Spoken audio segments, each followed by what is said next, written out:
Welcome to knowledge info. आशा कर समस्त भल रही। तो ओपीएससी पीजीटी जो एग्जाम होता कैंसल हो जाता तीन टा सब्जेक्ट जहाँकि फिजिक्स मैथमेटिक्स और ओडिया यही तीन टा सब्जेक्टर ओपीएससी पीजीटी एग्जाम कैंसल हो जाता।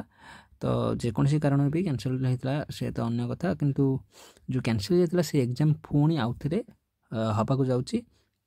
तो तार डेट आप देखिपे रही कि 19/1/2025 आप देखिपे 19/1/2025 संडे एग्जाम हाँ जाऊँ कौ सब्जेक्ट ना फिजिक्स मैथमेटिक्स और ओडिया। ओपीएससी पीजीटी तरफ जो फिजिक्स मैथमेटिक्स और ओडिया एग्जाम कैंसल होता बा पोस्टपोन हो जाता से सब्जेक्ट गुड़िक पुणी थे एग्जाम हम 19 तारिख में रविवार दिन 5टा सेंटर एग्जाम हाँ जाऊँगी। तो आप निज कनसर्न सब्जेक्टर पेपर 1 आउ पेपर 2 आप टाइमिंग आप देखिए रोचे के ना 10टा ରୁ 12टा रोचे गोटे पेपर आ गोटे रोचे 1:30 ରୁ 3:30। तो दुईटा पेपर आपंकर से दिन एग्जाम हम कौन ना 19/1/2025।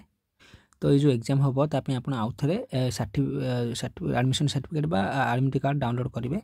आप आउ थे एडमिट कार्ड डाउनलोड करने आप आवेलेबल हम 13 तारिख वेबसाइट रे एडमिट कार्ड डाउनलोड करेंगे। 13 तारिख आवेलेबल हो वेबसाइट। तो 13 तारिख पर आपंकर एडमिट कार्ड डाउनलोड करेंगे ये जो ओपीएससी पीजीटी एग्जाम तीन टा सब्जेक्ट एग्जाम हम फिजिक्स मैथमेटिक्स और ओडिया। तो आशा कर वीडियो आप इनफॉर्मेटिव हो। जो वीडियो आप इनफॉर्मेटिव चैनल को सब्सक्राइब करूँ, बेल आइकन को ऑन करूँ। बहुत बहुत धन्यवाद।